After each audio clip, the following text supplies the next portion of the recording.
আরহামের জ্বর এখনও অনেক, তবে জ্ঞান ফিরেছে। ডক্টর তাকে চেক আপ করে ইনজেকশন দিয়ে গেছে আর কিছু মেডিসিনস, তবে বলেছে 3 ঘন্টার মধ্যে জ্বর না ছাড়লে তাকে হসপিটালে অ্যাডমিট করতে হবে।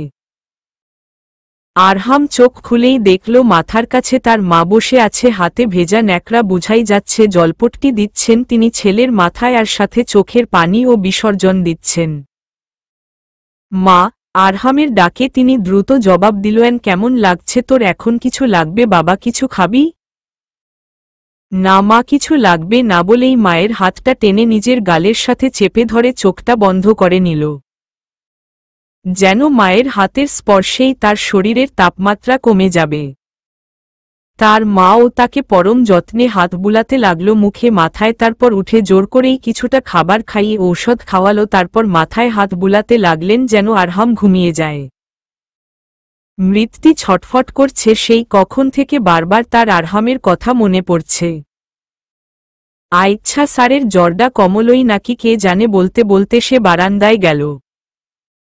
অন্য সময় হলে ভাবত আরহাম হয়তো এখনই বারান্দায় এসে পড়বে, তাকে দেখে ফেলবে, কিন্তু না, আজ আর এমন কিছু হবে জানে সে। আরহামের যে অবস্থা, হয়তো আজ বিছানা ছেড়েই উঠবে না। সন্ধ্যার দিকে মিরহাদ বাড়ি এলো, এসেই মাকে জিজ্ঞেস করল মৃত্যু কোথায়। তার মাও বলল ওপরে নিজের রুমে আছে। মিরহাদ ওপরে নিজের রুমে গিয়ে ফ্রেশ হয়ে আবার মৃত্যুর রুমে গেল। মৃত্যু তখনও বারান্দায় বসে আরহামের বারান্দার দিকে তাকিয়ে আছে। কিরে, চুপচাপ বারান্দায় বসে আছিস কেন? মিরহাদ: তাইলে কি করমু তোর আর জিনের মতো নাইচ্ছা বেরামু, মুখ বাঁকিয়ে বলল মৃত্যু। মিরহাদ এবার একটু হকচকিয়ে গেল, মমমানে কি? হ্যাঁ কি আবার? আমি জানি তো সব খবর, তোগো তোরা দুইডা যে ডুইব্বা সাঁতার কাটস সব যাওম্মম। মৃত্যু পুরো কথা বলার আগেই মিরহাদ মৃত্যুর মুখ চেপে ধরেছে। আর মৃত্যু ওভাবেই বলেই যাচ্ছে, থামছে না। থামো না সোনা, চুপ, কিছু বলিস না, আমি তোর মুখ ছাড়তাছি, বাইরে মা বাবা দুজনেই আছে তো। মৃত্যু এবার মাথা কাত করল, মানে সে চুপ থাকবে, এখন কিছু বলবে না। মিরহাদ মৃত্যুর মুখ থেকে হাত সরাতেই মৃত্যু খেকিয়ে উঠল। ওই তুই আমার বান্ধবীর লগে প্রেম করবি আর আমি কিছু জানমু না, ভাবলি কেমনে? চুপ কর বুড়ি একটা, আমি তোর বান্ধবীর সাথে প্রেম করলাম কবে? সে তো আমায় দেখলে মুখ বাঁকিয়ে রাখে অলওয়েজ। ও হো, প্রেমী যদি করত তাইলে কি আর বিয়াতে রাজি হইত? আর চোখে মিরহাদের দিকে তাকিয়ে বলল কথাগুলো। মৃত্যুর কথাগুলো শুনে যেন মিরহাদের মাথায় আকাশ ভেঙে পড়ল। কি বলছিস এগুলা? মৃত্যুর বিয়ে মানে? আহত দৃষ্টি নিয়ে জিজ্ঞেস করল মীর। তরে কমু কেন, তুই তো আর প্রেম করছ না হের লগে। মীর এবার বলেই ফেলল, আমি জিনিয়াকে পছন্দ করি রে মৃত্যু, কিন্তু প্রেমের সম্পর্ক নাই তার সাথে। মিরহাদ: আজ ও মীর আরহামের কথা জিজ্ঞেস করতে এসেছিল, আর মৃত্যু মিথ্যে কেন বলছিল তা ও জিজ্ঞেস করত, কিন্তু মৃত্যুর কথার জালে আজ ও তেমন কিছু জিজ্ঞেস করা হলো না, সে ভুলেই গেল সব। সন্ধ্যা পেরিয়ে রাত নামল পৃথিবীর বুকে, আরহামের জ্বরটা ছেড়েছে এখন। ঘড়ির কাঁটা ঠিক 12টায়, মৃত্যু এখনো বারান্দায়। বিকেল থেকে এখানে একবারও যায়নি সে বারান্দা থেকে, পাছে আরহামকে যদি দেখার সুযোগ মিস হয় তাই, কিন্তু না, আরহাম একবারও তার বারান্দায় আসেনি, আসবেই বা কি করে? জ্বরে কাতর ছিল সে পুরোদিন, সন্ধ্যার পর যদি ও ছেড়েছে জ্বরটা, তবু ওর শরীর তো চলার মতো না। মৃত্যুর বাবা এসে মৃত্যুর কথা জিজ্ঞেস করতেই জানতে পারেন মৃত্যুর আজ সারাদিন চুপচাপ ঘরে পড়ে থাকার কথা।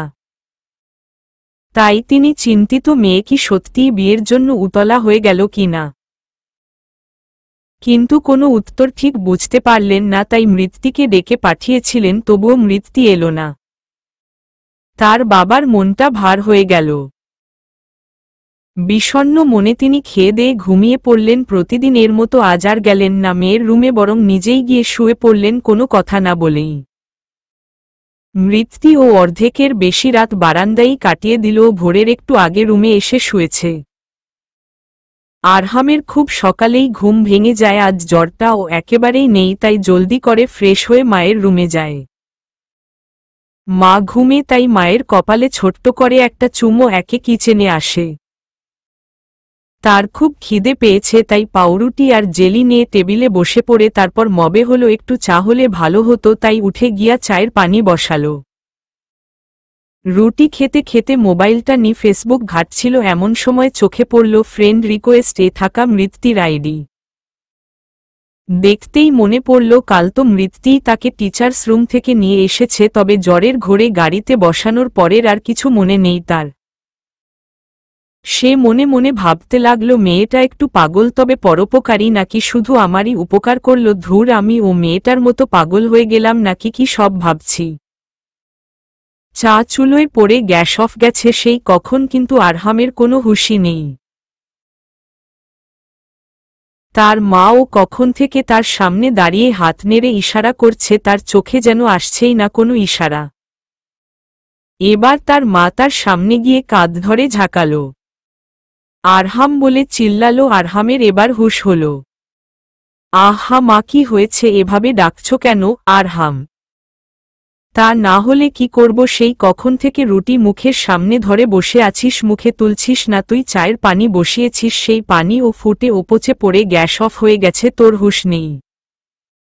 আমি কখন থেকে তোর চোখের সামনে হাত দিয়ে ইশারা করছি, ডাকছি, তাতে ও কোনো হেলদোল নেই তোর?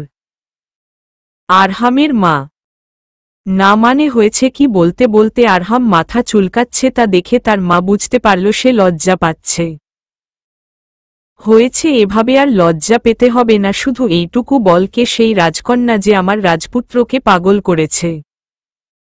মায়ের কথা শুনে আরহামের চোখ যেন কোটর থেকে বের হয়ে আসবে। মা, কি বলছো এসব তুমি? এখানে মেয়ে কোথায় পেলে? কোথায় পাবো আবার? আমার এত পাংচুয়াল ছেলে এমনি এমনি নিশ্চয়ই এমন গাছাড়া ভাবের হয়নি। আর এই বয়সে ছেলেরা এমন উদাসীন কোনো মেয়ের প্রেমে পড়লেই হয়, এসব আমার অজানা না। আয়েশা বেগম, আমি যে তোমার ছেলে সেটা কি ভুলে গেছ? কোনো মা কি ছেলেকে এভাবে মেয়েদের কথা বলে?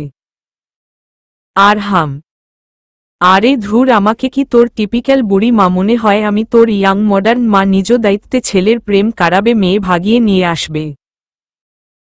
আমার তো কত শখ তুই বিয়ে করবি, বউ আনবি, আমার নাতি নাতনি আসবে, কিন্তু তোর হাবভাবে আমার তো মনে হয় আমি তোর বিয়ে দেখে মরতে পারবো না। মুখ ফুলিয়ে বলছেন আরহামের মা।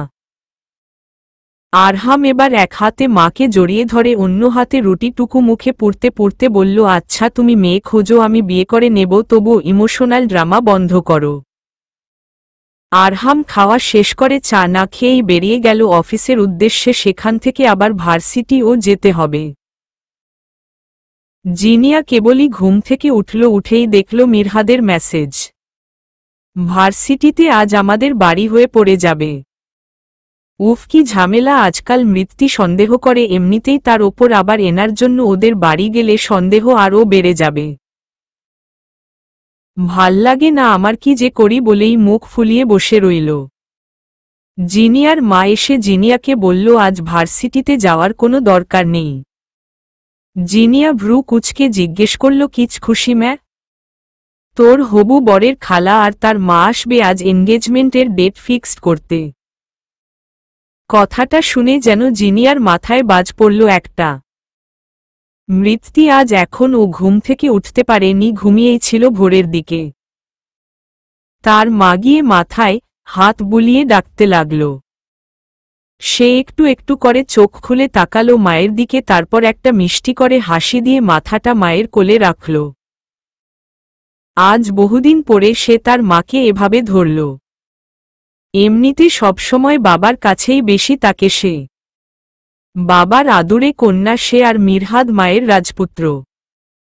দু ভাই বোনের দুইটা রাজত্ব, একজনের মা অন্যজনের বাবা। আচ্ছা আম্মা, ভালোবাসা মানে কি? মৃত্যুর মা মেয়ের মাথায় হাত বুলানো বন্ধ করে মেয়ের দিকে তাকালেন তার এমন প্রশ্নে। ভালোবাসার মানে জেনে তুই কি করবি?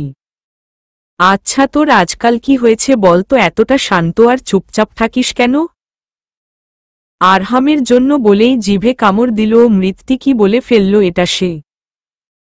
কি বললি? কে? আরহাম মৃত্যুর মা অবাক হয়ে প্রশ্ন করলেন মেয়েকে। আম্মা ওঠো তো, আমার দেরি হইয়া যাইতাছে, গোসল করমু, রেডি হমু, খাবার খামু, কত কাজ রইছে বলেই মৃত্যি মায়ের কোল থেকে মাথা উঠিয়ে নিল।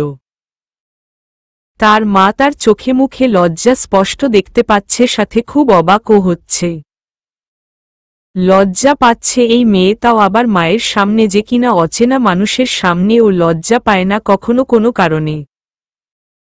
খুব বেশি আশ্চর্য হচ্ছেন, তবুও নিজের কৌতূহল দমিয়ে আপাতত মেয়েকে নিচে আসতে বলে চলে গেলেন উনি।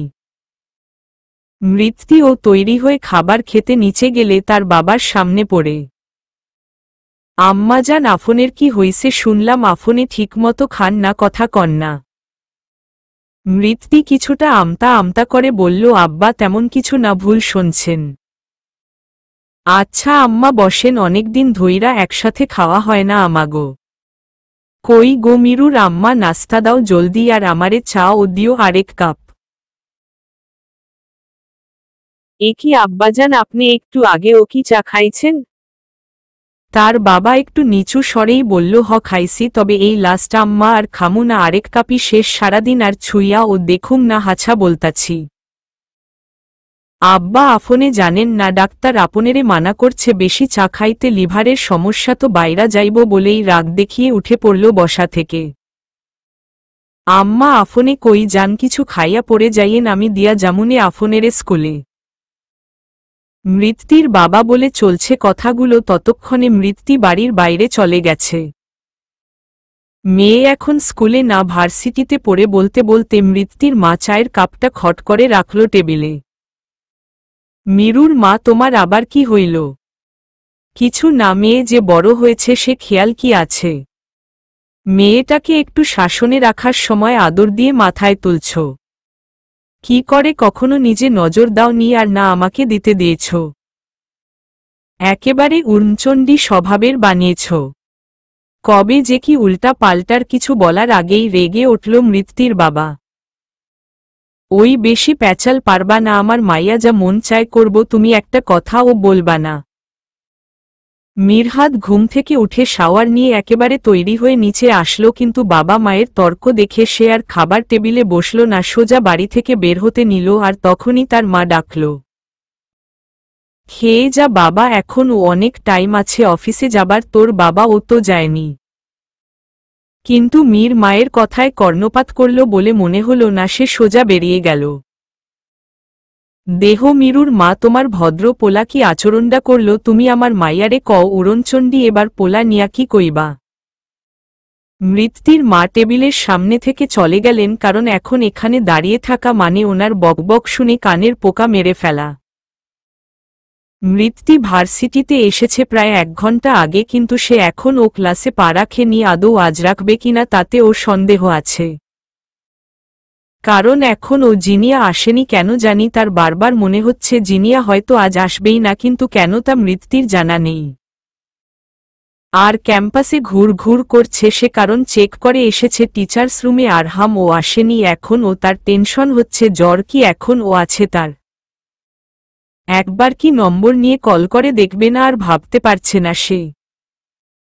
কোনো কিছুই ভালো লাগছে না মৃত্যির।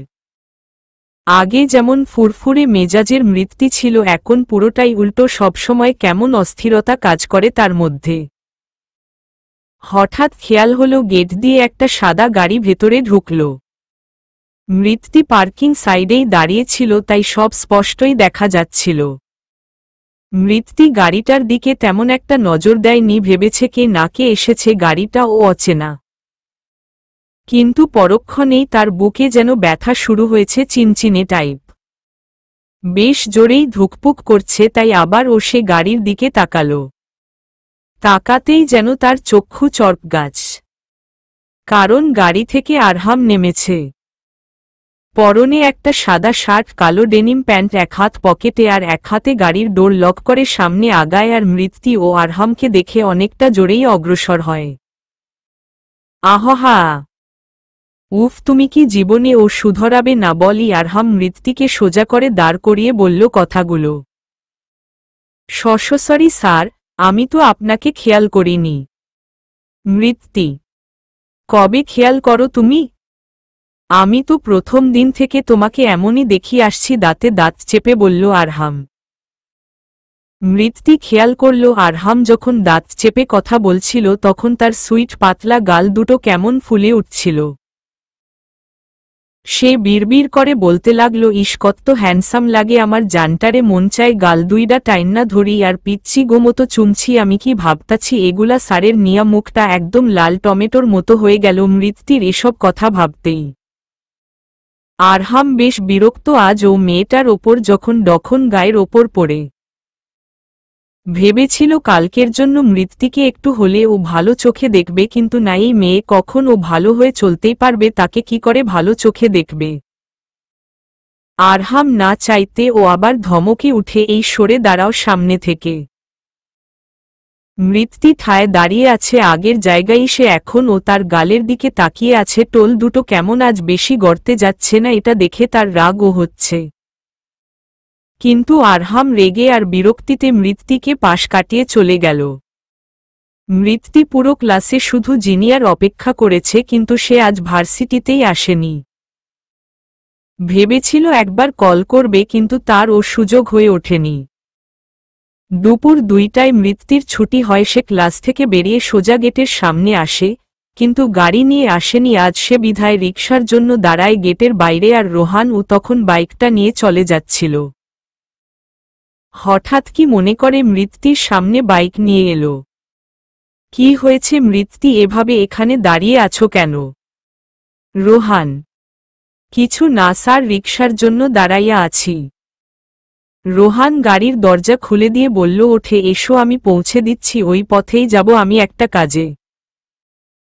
না না, দরকার নাই স্যার, আমি একটু জিনগো বাড়ি যামু, থুককু জিনিয়াদের বাড়ি যাব। মৃত্যু: সমস্যা নেই, আমি ওখানেই পৌঁছে দেব, ওঠে পড়ো। রোহান: রোহানের জোড়াজুড়িতে মৃত্যুকে উঠতেই হলো রোহানের গাড়িতে। তবে পেছনে গাড়িতে বসে এই দৃশ্য দেখছিল আরহাম। সে যথেষ্ট অবাকই হল, রোহান মৃত্যুকে নিয়ে কোথায় যাচ্ছে তার ওপর এতটা জোর করে। মৃত্যুর মুখ দেখে স্পষ্ট বোঝা যাচ্ছিল সে বারবার না করছে। কে এই মৃত্যু, তাহলে কি আমাদের পরিচিত কেউ নাকি শুধুই আমাদের ছাত্রী? এসব ভাবতে ভাবতে আরহাম ও গাড়ি স্টার্ট দেয়। সে এখান থেকে আবার অফিসে যাবে। মীর সকাল থেকেই অফিসে এসে ছটফট করছে, কোনো কাজেই মন বসছে না তার। জিনিয়াকে বলল বাসায় আসতে, এলো না, কিন্তু কলটা তো উঠাবে। সেই কখন থেকে ট্রাই করছে, মোবাইলটা অফ করে রেখেছে। আজকাল প্রায়ই সে ভার্সিটি যায় না, মিরহাদের কেমন যেন একটা ভয় কাজ করছে। রোহান মৃত্যুকে নিয়ে জিনিয়াদের বাড়ির দিকে যাচ্ছে। গাড়িতে বসে মৃত্যু একদম চুপ ছিল। আগে রোহানকে দেখলেই কেমন উদ্ভট সব কাজ করত, রোহান খেয়াল করত। কিন্তু এখন তো একটা কথা পর্যন্ত বলছে না, তাই রোহান নিজেই বলল, কেমন আছো? ভালো স্যার, আপনি? মৃত্যু: এই তো ভালো। তোমার পড়াশোনা কেমন চলছে আজকাল? রোহান: জি স্যার, ভালো। তারপর কেউ আর কোনো কথা বলেনি, দুজনেই চুপ। গাড়ি জিনিয়ার বাড়ির সামনে এসে থামতেই মৃত্যু দ্রুত বের হয়ে গেল গাড়ি থেকে। তখন আবার রোহান ডাকল, মৃত্যু। মৃত্যু পেছনে ফিরে তাকাতেই রোহান একটু করে হেসে বলল, কিছু না, যাও। মৃত্যুর কেন যেন আজব লাগল আজকের রোহানকে দেখে। সে তো দেখলে সবসময় স্বাভাবিকভাবেই জিজ্ঞেস করে, কেমন আছো, পড়াশোনা ঠিকঠাক করছে কি না, আর নিজের ক্লাস নিয়ে কিছুক্ষণ জ্ঞান অবশ্যই দেয়, কিন্তু আজকের কথাগুলোতে কেমন যেন আবেগ প্রকাশ করছিল সে। মৃত্যু সবকিছু ভাবতে ভাবতেই জিনিয়াদের বাড়ির ভেতর পা রাখে। সোফায় চোখ পড়তেই তার চোখ ছানাবড়া। জিনিয়া শাড়ি পরে মাথায় কাপড় দিয়ে চুপটি করে বসে আছে, পাশে কয়েকজন মহিলা। দেখেই বোঝা যাচ্ছে জিনিয়াদের বাসায় মেহমান এসেছে, কিন্তু কি এমন মেহমান এরা যে তাকে শাড়ি পরতে হল। জিনিয়ার মা মৃত্যুকে দেখে এগিয়ে এলেন। আরে মৃত্যু, তুই কখন এলি, আয় এখানে বস। কেমন আছেন আন্টি? বলতে বলতে জিনিয়ার দিকে তাকালো। ভালো আছি, ভালো সময় এসেছি। সিনি জিনিয়ার হবু শাশুড়ি আর উইটা ওর ননদ, আর এনারা দুজন খালা শাশুড়ি। কথাগুলো শুনেই মৃত্যুর কলিজাটা ছাত করে উঠল। একজন মহিলা বলে উঠল, এটা কে বেআইন? মৃত্যু জিনিয়ার বান্ধবী, ও আবার আমার বান্ধবীর মেয়ে। ও হয় মানে ওর মায়ের সাথে আমার খুব ভালো বন্ধুত্ব। আমরা আগে পাশাপাশিই থাকতাম, পরে এখানে চলে আসি। মৃত্যুর বুঝতে বাকি রইল না জিনিয়ার বিয়ে ঠিক হচ্ছে, তাই সে ক্রোধান্বিত চোখে জিনিয়ার দিকে তাকিয়ে আছে। আর জিনিয়া মৃত্যুর আওয়াজ শুনেই চমকে গেছে, ভাবছে মিরহাদ কি পাঠিয়েছে মৃত্যুকে। তার চোখ টলমল করছে, সে না পারছে এখান থেকে উঠে যেতে, না পারছে কান্না করতে। আর মৃত্যু ঠায় দাঁড়িয়ে আছে। জিনিয়ার মা বারবার বলছে বসতে, কিন্তু সে যেন অপেক্ষা করছে জিনিয়ার তাকানোর। তাকালেই হয়তো তার অগ্নিকুণ্ড ন্যায় চোখ দুটি দিয়েই ভস্ম করে দিবে। হলো ও তেমনটাই। জিনিয়া তাকাতেই মৃত্যু রাগী চোখে তার দিকে একবার তাকিয়ে সোজা বের হয়ে এলো বাড়ি থেকে। মৃত্যু জিনিয়াদের বাড়ি থেকে বের হয়ে কোনো রিকশা না নিয়ে হেঁটেই চলছে। এখান থেকে তাদের বাড়ি হেঁটে যেতে কমপক্ষে ২০ মিনিট সময় লাগবে, তবু ও সে আজ হেঁটেই যাবে ঠিক করেছে। কেন জানি জিনিয়াকে ওভাবে দেখেই তার মনটা অস্থির হয়ে গেছে। প্রিয় বান্ধবীর বিয়ে ঠিক হচ্ছে, তার তো খুশি হওয়ার কথা ছিল, কিন্তু না, তার কষ্ট হচ্ছে খুব, হয়তো নিজের ভাইয়ের জন্য। অনেকদিন ধরেই লক্ষ্য করেছে ভাই তার জিনিয়াকে পছন্দ করে। না, শুধু পছন্দ নয়, ভালো ও বাসে। মৃত্যু আজকাল ভালোবাসা বুঝতে শিখেছে। আরহামকে দেখলেই তার মনে হয় আরহামের জন্য তার মনে ভালোবাসা কাজ করে, ঠিক তেমনটাই আবার ভাইকে দেখলে মনে হয় তার ভাইয়ের ও জিনিয়ার প্রতি ভালোবাসা আছে। মৃত্যু আপন মনে এসব ভাবতে ভাবতে কখন যে রাস্তার মাঝে চলে এসেছে তার হুঁশই নেই। তখনই হঠাৎ কেউ গাড়িতে ব্রেক কষল। সামনে তাকাতেই কেউ আচমকা গাড়ি থেকে বেরিয়ে এসে ধমকে উঠল। মৃত্যু, প্রবলেম কি তোমার? চিৎকার করে, সবসময় আমার সামনেই কেন পড়তে আসো? চোখ মুখ খিচে কথাগুলো বলল আরহাম। মৃত্যু যখন আনমনে রাস্তার মাঝ দিয়ে হাঁটছিল তখন আরহাম এ পথে আসছিল। আচমকা সামনে আসাতে সে খুব ঝামেলায় পড়ে যায় ব্রেক কষতে। আর একটু ভুল হলে হয়তো মৃত্যু গাড়ির নিচেই পড়ত। আরহাম এখন ও ধমকে যাচ্ছে, তাই মৃত্যু আস্তে করে বলল, সরি স্যার, মাথাটা নিচু করে।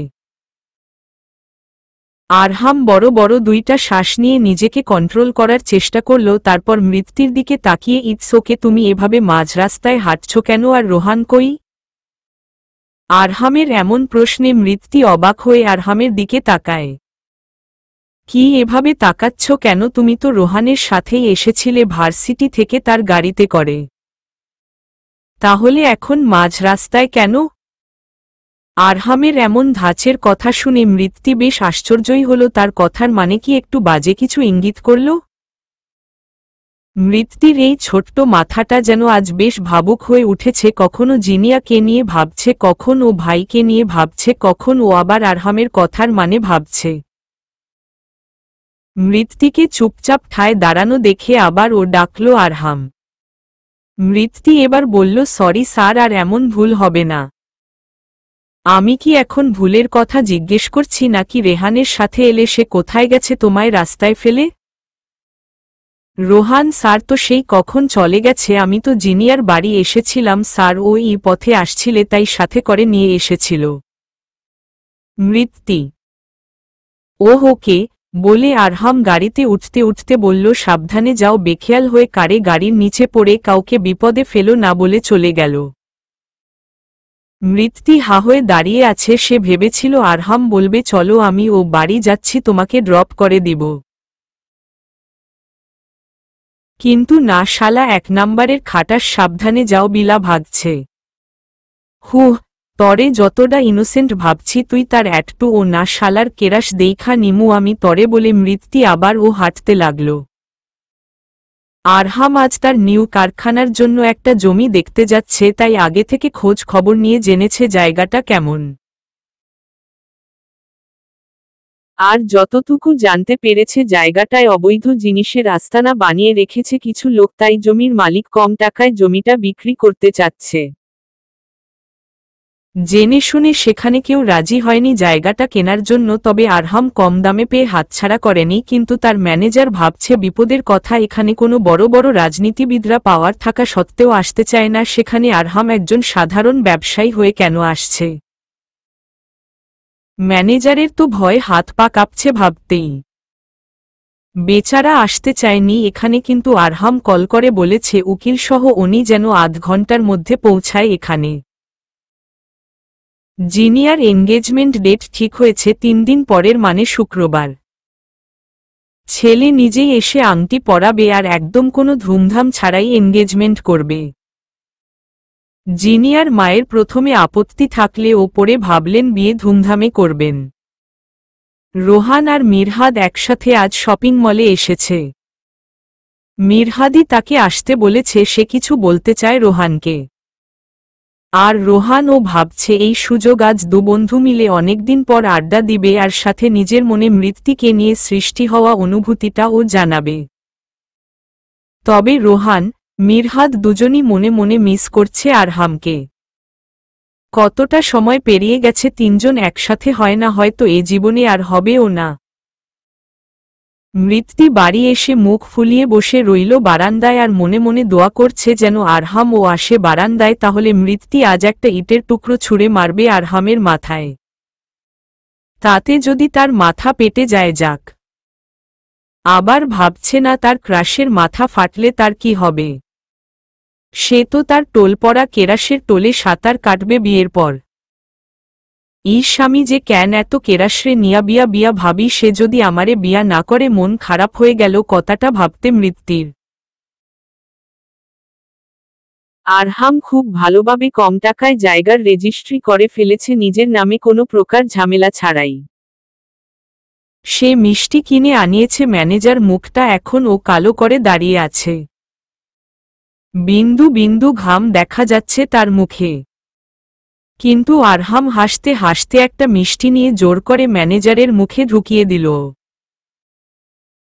ম্যানেজার গোবেচারা মুখ করে বলল, স্যার বাসায় যাবেন না? আরহাম বলল, হ্যাঁ চলেন, বলেই সে ও বেরিয়ে পড়ল। পথে এক প্যাকেট সন্দেশ কিনল তার মায়ের পছন্দের। বাড়ি গিয়ে মাকে জমি কেনার খুশির খবরটা দিয়ে সন্দেশ খাওয়ালো। প্রায় 15 মিনিট ধরে রোহান আর মীর একসাথে মলের এ প্রান্ত থেকে ও প্রান্তে হাঁটছে। কিন্তু দুজনেই দ্বিধায় ভুগছে, কথা শুরু করতে কি দিয়ে কথা শুরু করবে তাই খুঁজে পাচ্ছে না। দুজনই ভাবছে বন্ধু কি মনে করবে। অবশেষে নীরবতা কাটিয়ে রোহানি বলে ফেলল, মীর আমি তোকে কিছু জানাতে চাই, জানি না তুই কি ভাববি, তবু ও বলতে চাই। মিরহাদ ইতস্তত করে বলল, আমিও তোকে কিছু বলতে চাই মৃত্তিকে নিয়ে। রোহান আচমকা মীরের হাত ধরে বলে, যাই বলবো, প্লিজ আমাকে ভুল বুঝবি না, কথা দে। মীর এবার একটু টেনশনে পড়ে গেল, কি এমন বলবে সে যে ভুল বোঝাবুঝির কথা বলছে। রোহান আবার ও বলল, প্লিজ মীর, কথাটা পছন্দ হোক বা না হোক তুই আমায় ছেড়ে যাবি না, আরহামের মতো আমাদের বন্ধুত্বটা নষ্ট করবি না, প্লিজ বল। আরহামের মতো বন্ধুত্ব নষ্ট না করার কথা বলাতে মীরের বুকটা ধক করে উঠল। যতবার আরহাম আর তার বন্ধুত্ব নিয়ে কিছু মনে হয় ঠিক ততবারই মিরহাদের এমন বুকে চিনচিনে একটা ব্যথা অনুভব হয়। কিন্তু এই ব্যথা উপশম করার ঔষধ তার কাছে নেই। মিরহাদকে ধরে রোহান আবার ও বলল, কি হলো, জবাব দে, কথা বল। মীর ও হুম বলে ছোট্ট করে উত্তর দেয়। রোহান এবার মিরহাদের দিকে তাকিয়ে একটা লম্বা শ্বাস নেয়। আমি মৃত্তিকে বিয়ে করতে চাই বলেই মাথাটা নিচু করে ফেলে রোহান। মিরহাদ এমন কোনো কথা শোনার জন্য মোটেও প্রস্তুত ছিল না। রোহানের কথা শুনে তার চক্ষু ছানাবড়া। তবে মনে মনে ভাবছে তার জন্য একটা কাজ ভালোই হলো, নিজে থেকে আর বোনের জন্য বিয়ের প্রস্তাব দিতে হলো না। কারণ একটা মেয়ের জন্য ছেলেকে বিয়ের প্রস্তাব দেওয়া লোকচোখে অবশ্যই লজ্জাকর লাগে। আর এই লজ্জাজনক কাজটাই আজ মীর বোনের খাতিরে করতে এসেছিল। কিন্তু না বন্ধু, তার হীরার টুকরো কোনো কিছুই করতে হলো না মীরের। মনে মনে সে আল্লাহকে হাজারটা ধন্যবাদ দিচ্ছে। মীর একটানে রোহানকে বুকে জড়িয়ে ধরল। তারপর বলল, শালা তোর মনে মনে এই ছিল, শেষ পর্যন্ত আমার বোনের দিকেই নজর দিলই। রোহান অবাক, মীর কি খুশি হয়ে বলছে নাকি রাগে তার চেহারা ভঙ্গিমা দেখে বোঝা যাচ্ছে না। তবে মীর তাকে জড়িয়ে ধরেছে সেজন্য মনে হচ্ছে রাগ করেনি। মীর এবার বলল, শালা তোর তো তাহলে শীঘ্রই বিয়ে হবে, মিষ্টি খাওয়া এবার। আমি তো আজ মহা খুশি, আমার বন্ধু আমার বোনের হাজবেন্ড হবে, সম্পর্ক একটা থেকে দুইটা হবে।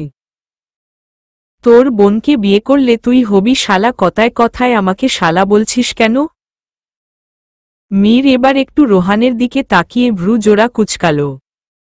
ব্যাপারটা কি হলো বলতো, সেই কত বছর ধরে আমি তোকে আর আরহাম আমাকে শালা বলে আসছে, কিন্তু আজকে সব ওলট পালট হয়ে গেল।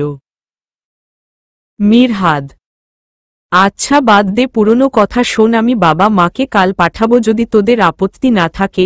রোহান, আপত্তি থাকবে কেন? তবে হ্যাঁ, কাল না শুক্রবারে পাঠাস বাবা, আমি সবাই বাড়িতে থাকবো সেদিন। আর আপাতত কাউকে বলবো ও না, কিছু সারপ্রাইজ দিব, শুক্রবার চলে আসবি তোরা। কাউকে জানাবি না। রোহান একটু কিছু ভেবে বলে, আইডিয়া মন্দ না, তবে এই কথাই রইল। শুক্রবারে আসব তোদের বাসায়। তারপর দুবন্ধু বেশ কিছুক্ষণ আড্ডা দেওয়ার পর যার যার বাড়ি ফিরে গেল। আজ আহনাফ বাড়ি এসেছে হোস্টেল থেকে। এসেই বায়না ধরেছে তার কক্সবাজার যাবে। কিন্তু আরহাম তার কথায় একদমই সায় দিচ্ছে না, আর মাত্র কয়েকটা মাস আছে হাতে। এ কয় মাসে শুধু পড়ায় মন দিতে হবে। লন্ডনে পাঠানোর আগে আরহাম তাকে ঘুরতে যাওয়ার সুযোগ করে দিবে বলছে, কিন্তু তবু ও সে শুনতে চাইছে না। আহনাফের বারবার জোরজবরদস্তিতে তার মাও এবার আরহামকে বোঝাচ্ছে যেন যেতে দেয়। অবশেষে মা আর ভাইয়ের জোড়াজুড়িতে রাজি হয়, তবে শর্ত আছে, দুদিনের জন্য যাবে আর নিজেদের গাড়ি আর ড্রাইভার নিয়ে যেতে হবে। এ কথা শুনে আহনাফের মুখটা কালো হয়ে গেল, কারণ সে বন্ধুদের সাথে যাবে বাসে চড়ে। কিন্তু আরহামের এক কথা পড়া ফাঁকি দিয়ে এসেছে, এতেই তো তোমার শাস্তি অপেক্ষা করছে, আর রাতের জার্নি তুমি কি করে ভাবলে আমি যেতে দেব তোমায় বাসে? আহনাফ মুখটা কাচুমাচু করতে করতে মাকে বলল, ভাইয়া এমন কেন করছে? সে তো রোহান ভাইয়া মিরহাদ ভাইয়াদের সাথে যেভাবে ইচ্ছা ঘুরত। আরহামের চোখ মুখ শক্ত হয়ে এলো মিরহাদের নামটা শুনে। পারলে যেন চোখ দিয়েই গিলে ফেলবে আহনাফকে। মৃত্যি আজ পড়ার টেবিলে বসে আছে, চেষ্টা করছে পড়ায় মনোযোগ আনতে, কিন্তু তার চেষ্টা বৃথা। কিছুতেই মন বসছে না, মাথায় শুধু ঘুরছে জিনিয়ার বিয়ে ঠিক হবে, তাহলে তার ভাইয়ের কি হবে? সে দেখেছে ভাইয়ের চোখে জিনিয়ার প্রতি ভালোবাসা, আর সেদিনের ঘটনা, ভাইয়া জিনিয়াকে টেনে গাড়িতে বসিয়েছে, জোর খাটিয়ে নিজের সাথে নিয়ে গেছে, জিনিয়া বাধা দেয়নি। তার মানে তো এই জিনিয়া ও ভাইয়াকে ভালোবাসে। তার মাথায় শুধু ঘুরছে ভাইয়া, আর তাকায় জিনিয়া কষ্ট পাবে না তো? ফোনটা বেজে উঠল মৃত্যির, স্ক্রিনে তাকাতেই দেখল জিনিয়া কল করেছে। হ্যালো, বিয়া হইয়া গেছে নিশ্চয়ই, মিষ্টি কি ফোনেই দিবি নাকি পাঠাবি? অনেকটা কটু সুরেই বলল মৃত্যি জিনিয়াকে। এভাবে বলছিস কেন? আমি তো তোকে জানাতাম সব। কিন্তু কি? হ্যাঁ বল, কি বিয়া হইয়া যায় নাই এখন? ও তাই জানাস নাই? যদি আমরা উপস্থিত হইয়া যাই? না না, আমার ভাই যদি আইসা ঝামেলা করে এজন্য। মৃত্যি চিৎকার করে, কি বলছিস এসব? তোর ভাই জানলে কি হবে, আর না জানলেই বা কি হবে? ঠিকই, আমার ভাই জানলেই কি হইব? তুই তো তার চেয়ে ভালা বর তো তুই পাইয়াই গেছস। লিসেন মৃত্যি, তুই আমায় ভুল বুঝছিস, আমি কাল ভার্সিটিতে এসে তোকে সব বলছি, তুই আপাতত আমার বিষয়ে তোর ভাইকে কিছু বলিস না। বলেই জিনিয়া কল কেটে দিল। মৃত্যির এখনো রাগে শরীর কাঁপছে, কিন্তু সে নিজেও জানে না। সন্ধ্যার পর মিরহাদ বাড়ি ফেরে, হাতে তার ছানা মিষ্টির প্যাকেট। মৃত্যুর খুব প্রিয় ছানা মিষ্টি, তাই সে এগুলোই নিয়ে এসেছে। মা দেখেই অবাক যে ছেলেকে জীবনে বলে কয় ও কখনো কোনো মিষ্টির দোকানে পাঠাতে পারেনি সে ছেলে আজ নিজে মিষ্টি কিনে এনেছে, সাথে তো ড্রাইভারও ছিল না, তার মানে সে নিজেই দোকানে ঢুকে কিনেছে। সবসময়ই মিষ্টি কেনার ব্যাপারে তার অযৌক্তিক একটা কথা ছিল, আর তা হলো যার হাতেই মিষ্টির প্যাকেট থাক দেখতে কেমন বরকনের বাবা মনে হয়। কথাটার যদিও কোনো লজিক নেই, তবু অমির সবসময় এমনই বলে। কি ব্যাপার, আজ আমার সোনা বাচ্চাটা খুব খুশি মনে হচ্ছে, হাতে মিষ্টি। মা, ইয়েস মা, আজ আমি অনেক হ্যাপি কারণ আমি তোমাদের জন্য সারপ্রাইজ রেডি করেছি। উচ্ছ্বসিত কণ্ঠে মীর বলে চলছে কথাগুলো, তার প্রত্যেকটা কথায় খুশির আভাস পাচ্ছে তার মা। মীর এবার চিৎকার করে মৃত্যুকে ডাকছে। মৃত্যু, এই মৃত্যু, জলদি নিচে আয় সোনা, তোর জন্য দেখ আমি কি নিয়ে এসেছি। মীর হাদ, আরে হলোটা কি, এভাবে চিল্লাচ্ছিস কেন? ও হয়তো পড়তে বসেছে, তুই বরং উপরে নিয়ে যা, মিষ্টি আমি প্লেটে দিচ্ছি। মা, good idea, love you mom উম্মাহ বলেই মীর মায়ের গালে চুমু দিয়ে বলল তাড়াতাড়ি দাও। আমার আর তরস হয়েছে তাকে সারপ্রাইজের কথা বলতে। মীর, এই না বললি সারপ্রাইজ এখন বলবি না, তাহলে তারা কিসের? মা, সারপ্রাইজ দিব সেটা তো বলবো, মেয়েদের মতো মুখটা বাঁকিয়ে বলল মীর। তারপর মীর মিষ্টির প্লেটটা নিয়ে উপরে বোনের রুমের দিকে গেল। জিনিয়ার সাথে কথা বলার পর থেকে যেন মৃত্যুর মনটা আরও খারাপ হয়ে গেল। সে বারান্দায় একটা চেয়ার এনে পা দুটি গুটিয়ে বসে আছে, আর তার নজর আরহামের বারান্দায়। বেহায়া চোখ দুটো হয়তো আরহামকেই খুঁজছে, এত অস্থিরতা আর খারাপ লাগা মুহূর্তটাতে। হয়তো তাকে দেখলে সমস্যার সমাধান হবে না, তবুও মনের খোরাক হিসেবেই যেন তার দেখা পাওয়াটা জরুরি। মৃত্যু এক ধ্যানে ভেবে চলছে, কখনো আরহাম, কখনো জিনিয়া, তো কখনো আবার নিজের ভাইয়ের কথা। মৃত্যুর ধ্যান ভঙ্গ হয় ভাইয়ের ডাকে। মৃত্যু, কিরে তোর রুম এমন অন্ধকার কেন, কই তুই? মীর, ভাইয়া আমি বারান্দায়, কি হইছে ডাকতাছোছ কেন এমনে? মৃত্যু, উফ সোনা বাচ্চাটা, রুমে তো আয়, দেখ আমি কি নিয়ে আসছি তোর জন্য। মীর, কি আনছো ছেহানে, দে রুমে আসমু না। মৃত্যু, মীর এবার রুমের লাইট অন করে মিষ্টির প্লেটটা বেডের ওপর রেখে বারান্দায় গিয়ে টেনে নিয়ে আসলো মৃত্যুকে।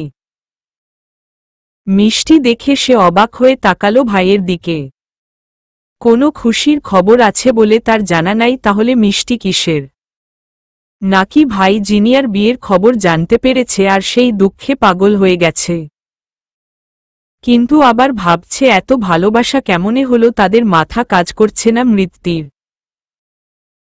মুখ খোলতো মৃত্যু বলেই একটা মিষ্টি মৃত্যুর মুখের সামনে ধরল মীর। মৃত্যু ছোট্ট করে হা করল আর মিষ্টিতে কামড় বসালো। তখন মীর বলল, তোর জন্য একটা সারপ্রাইজ আছে সোনা।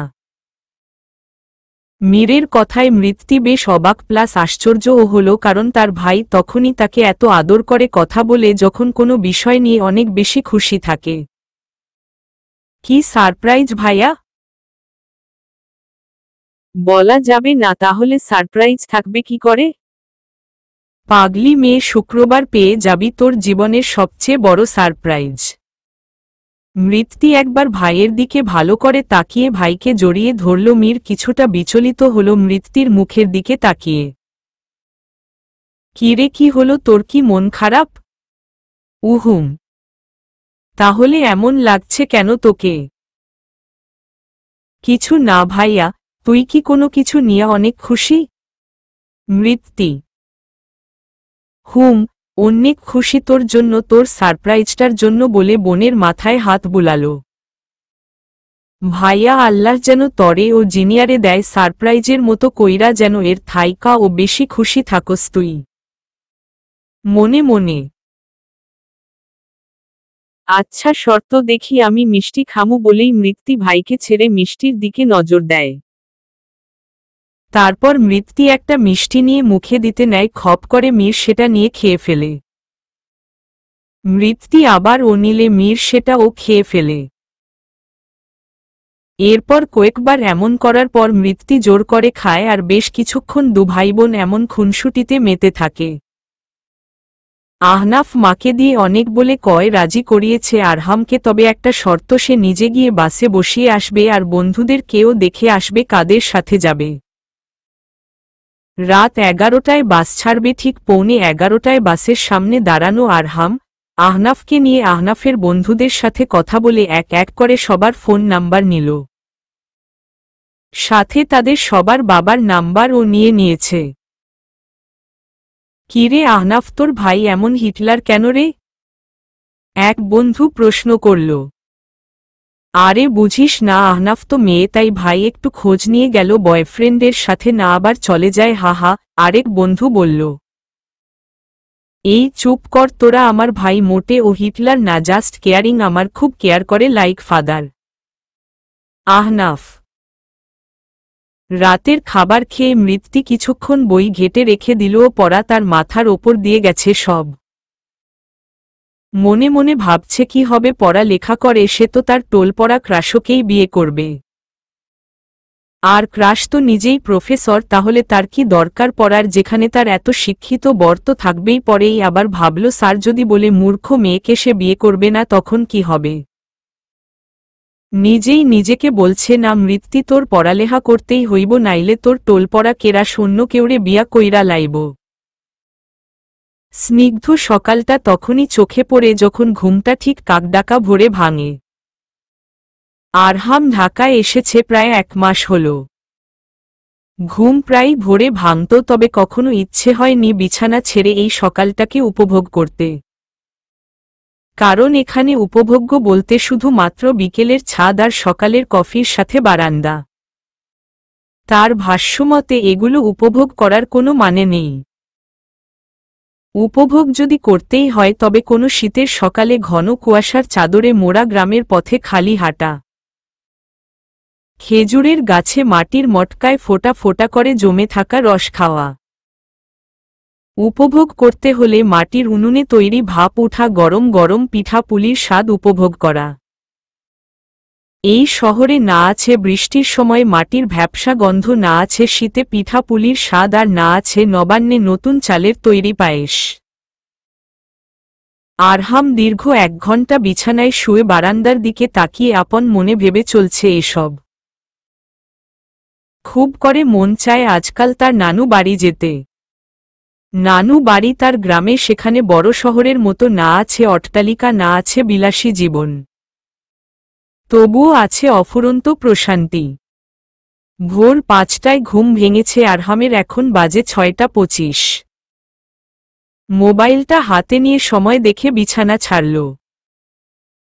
সিলেটে থাকাকালীন সময়ে নামাজ তবুও পড়া হতো তার, কিন্তু এখানে আসার পর থেকে জুম্মা ছাড়া কোনো নামাজই পড়া হয় না। এ বিষয়টা ভাবতেই আজ খারাপ লাগল।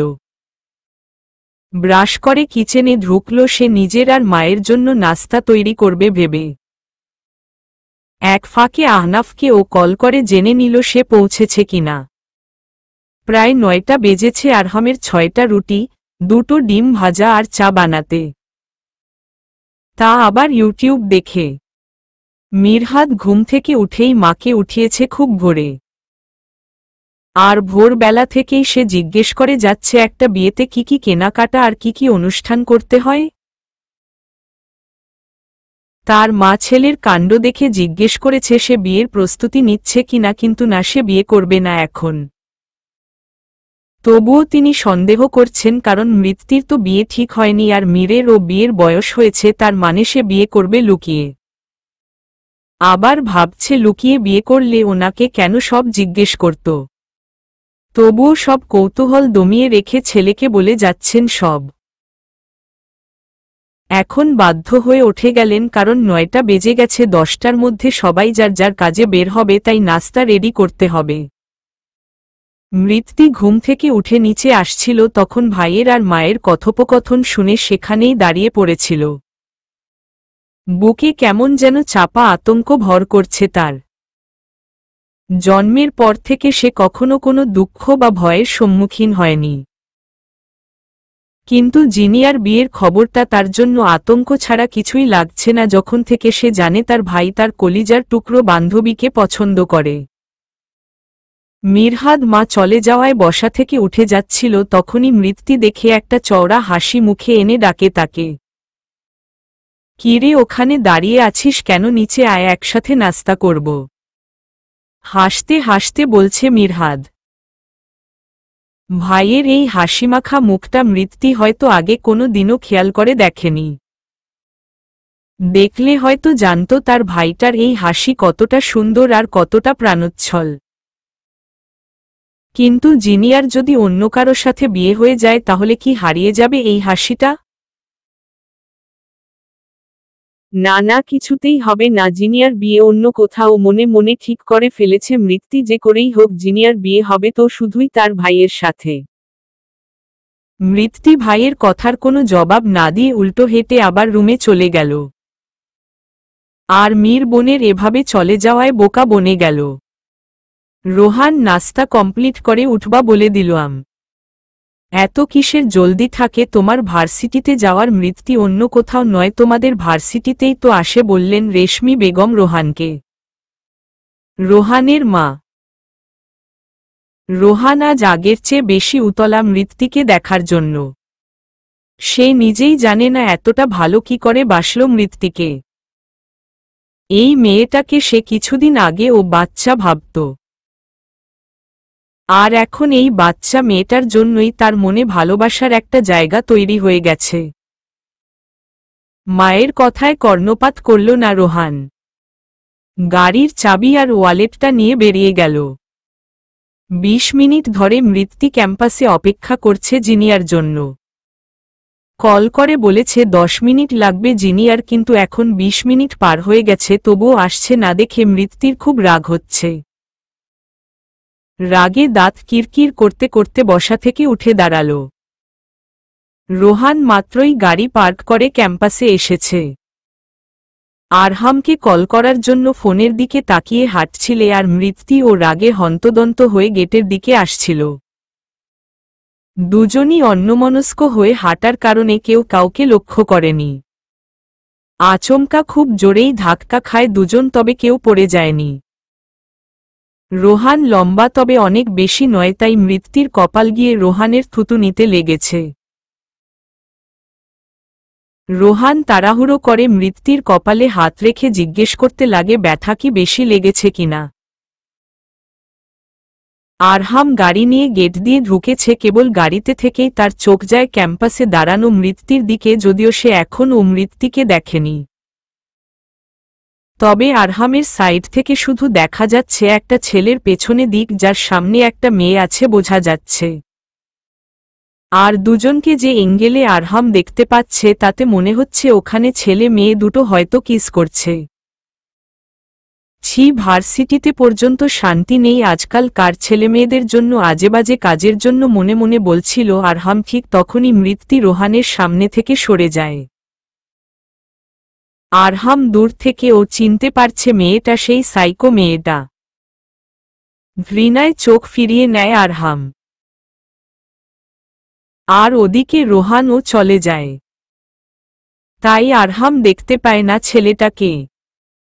ক্লাস শুরু হওয়ার একটু আগেই জিনিয়া ভার্সিটি এসেছে, তাই সুযোগ হয়নি মৃত্যুকে তার এনগেজমেন্ট এর কথা জানানোর। মৃত্যু রাগী চোখেই একবার তাকায় জিনিয়ার দিকে। খেয়াল করে জিনিয়ার মুখটা কেমন ফ্যাকাশে লাগছে, চোখ দুটো লাল আর ভীষণ ফোলা। মনে হয় সারারাত ঘুমায় তো নি, বরং কান্না করেই মনে হয় কাটিয়েছে। বুকটা মোচড় দিয়ে উঠল মৃত্যুর। যেই মেয়ে কখনো মন খারাপ কি জানতই না, আজ তার মন ভালো থাকার উপায় মনে পড়ছে না। তার খুব কাছের দুটো মানুষ হয়তো কষ্ট পেতে চলছে, আর সে সব জেনে শুনে ও কি কিছু করতে পারবে না। কোনো মতে একটা ক্লাস করেই মৃত্যু জিনিয়াকে নিয়ে ক্লাস থেকে বের হয়ে গেল। ক্যাম্পাসের শেষ মাথায় একটা বড় শিমুল গাছ। সেই গাছটার গোড়ায় বসে আছে মৃত্যু আর জিনিয়া। জিনিয়ার চোখ টলমল আর মৃত্যুর চোখে রাগ স্পষ্ট। কারণ জিনিয়া বলল তার এনগেজমেন্ট ঠিক হয়েছে আর সেটা এই শুক্রবার। ছেলে সচিবালয়ে জব করে আর বাবা মা তাকে কোনো অপশনই দেয়নি। আর সেও জোর করতে পারবে না বাবা মাকে কোনো ব্যাপারে, সেই সাহস তার নেই। কিন্তু সে মীরকে খুব ভালোবাসে। স্কুল লাইফ থেকে ভালোবাসে, যা সে কখনো মৃত্যুকে বুঝতে দেয়নি। আর মিরহাদ তাকে ভালোবাসে না, সেটা মিরহাদ বলেছিল। চলবে।